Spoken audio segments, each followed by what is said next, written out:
اور ابھی حدیث بخاری و مسلم کی ہے، جان عالم علیہ السلام نے فرمایا تمام لوگوں میں بڑی بڑی احتیاط کا مقام ہے، یہاں پر بہت دیر تک ہم یوں آپ سے بات بھی کر رہے ہیں اور پھر دماغ گھومنے لگ جاتا ہے کہ کون سا لفظ نکال کر لائیں۔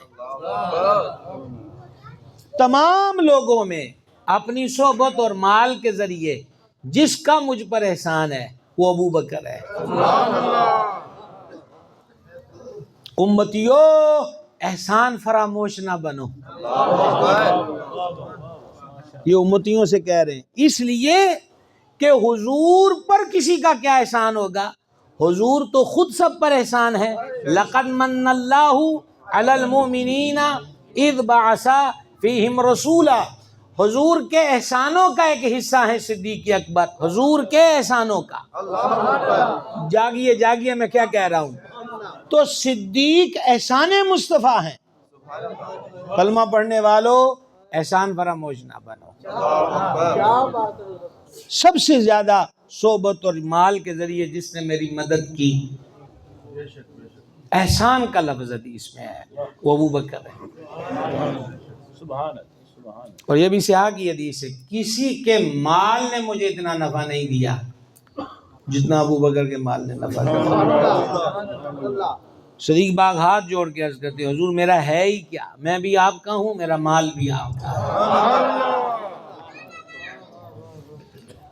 اور دوسری بات، صحابیاں ویکھو جی کی کیتا ہے، علی پاک نو چھڑ دیتا۔ ایک تو یہی جھوٹ ہے صحابہ نے کب علی پاک کو چھوڑا ہے، آپ تاریخ الخلفاء ہی صرف دیکھ لو، تاریخوں کا ہی شوق ہے تو صحابہ کرام علیہم رضوان فرماتے ہیں کہ ہمارے ہاں تو کسوٹی تھے مولا مرتضیٰ، سبحان اللہ، مومن کی پہچان کے لیے، سمجھ گئے۔ اب ذرا آپ اس پہ غور فرمائیں گے، ایسا نہیں ہے کہ صدیق پاک کے ہاتھ پر جو بیعت ہے وہ معاذ اللہ مولا مرتضیٰ کا حق تھا اور اگنور کر کے مولا مرتضیٰ کو کوئی ون سائیڈڈ کاروائی ہوئی ہے۔ دھیان سے سننا، سیاح کی حدیث سنا رہا ہوں۔ ایک بی بی حضور کی خدمت میں حاضر ہوئی، کوئی کام تھا، سرکار نے ان کو فرمایا پھر آنا، انہوں نے کہا جی میں آؤں اور آپ کو نہ پاؤں، اور متن میں یہ لفظ ہیں کہ اس بی بی کا ارادہ حضور کے وصال کی طرف اشارہ تھا کہ میں آؤں اور آپ وصال فرما گئے ہوں تو پھر حضور میں کس کے پاس آؤں۔ یہ مرکزی میلاد کونسل، مرکزی میلاد کونسل، میں کہتا ہوں آپ کو ہزاروں مبارکبادیں ہیں کہ آپ میلاد والے کریم جس کا ذکر خود سنتے ہیں، آپ ان کی یاد کا عشرہ منا رہے ہیں، یا آپ کو خراج محبت پیش کرتے ہیں۔ ہمارے میلاد کی محفلوں میں نعت کہاں آئے، ان سے کہیں کہ صدیق باغ کی منقبت سناؤ تو وہ کہتے بکنگ کے وقت آپ آرڈر لکھواتے تو ہم اپنے ہمراہ وہ ڈائری بھی لاتے کہ جس میں منقبت صدیق ہے۔ تو کون سا حضور کا سناخہ ہو گیا جس کے سینے میں منقبت صدیق نہ ہو۔ یہ حسام الدین علی متقی کی کنز الامال ہے، جان عالم علیہ السلام نے فرمایا حسان میرے ابو بکر کی شان میں بھی کچھ لکھا ہے، عرض کی حضور لکھا، فرمایا سنا، وہ سنانے لگ گئے کہ غار میں وہ دو میں سے دوسرا تھا، جب دشمن غار کی بلندیوں پہ چڑھ گئے اور ابو بکر اللہ کے حبیب کا حبیب ہے اور حضور نے کبھی ابو بکر کے برابر کسی کو قرار نہیں دیا۔ حسان پڑھ رہے ہیں اور حضور سن کے مسکرا رہے ہیں، جب حسان پڑھ چکے تو کریم نے فرمایا حسان میرا ابو بکر اینجی ہے جب میں تو لکھے ہے۔ سمجھ رہے بات؟ تو آپ مہربانی کر کے کچھ چاندنی نعت خانوں پہ بھی لگاؤ، نقیبوں پہ بھی لگاؤ کہ جن کو محبوب کے حبیب کی منقبت نہ آتی ہو۔ ہم نہیں کہتے کہ فرض ہے، تا یہ رہا تھا کہ حضور جان عالم صلی اللہ تعالی علیہ وآلہ وسلم نے ارشاد فرمایا کسی کے مال نے مجھے اتنا نفع نہیں دیا جتنا ابو بکر کے مال نے نفع دیا ہے۔ ٹھیک ہے، وہ ایک مثال دیتے ہوئے ہم 100 لفظ ڈھونڈ رہے تھے کہ کیا مثال آپ کی خدمت میں پیش کریں۔ بتانا آپ کو جو مثال دینا چاہتا تھا نا وہ یہ تھی، تشبیہ کے لیے نہیں ہے، سمجھانے کے لیے ہے۔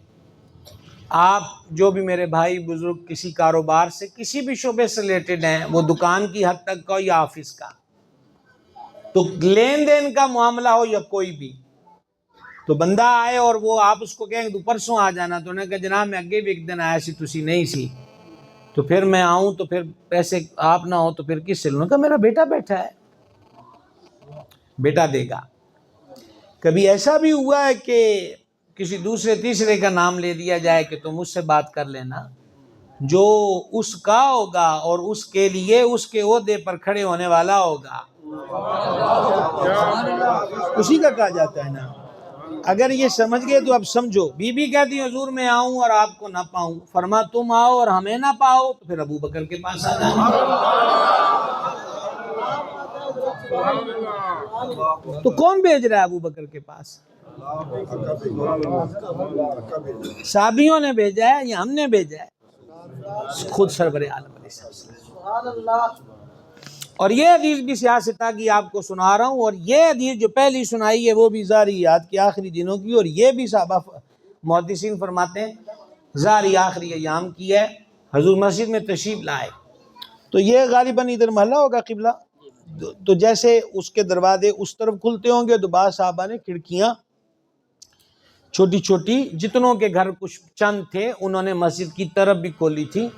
کھڑکی کو خوخہ کہتے ہیں اور دروازے کو باب کہتے ہیں۔ تو کریم مسجد میں تشریف لائے اور وہ مختلف کھڑکیاں دیکھیں، سرکار نے فرمایا کوئی کھڑکی نہ چھوڑی جائے، سب بند کر دی جائیں سوائے ابو بکر کے۔